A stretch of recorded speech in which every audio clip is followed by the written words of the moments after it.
nothing more. On February 12, 2026, President Cyril Ramaphosa stood before a joint sitting,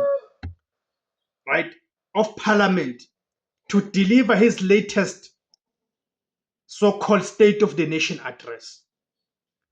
It was a speech filled with the familiar failures of the so-called New Dawn optimism, now repackaged under the banner of the Grand Coalition, the so-called Government of National Unity, GNU.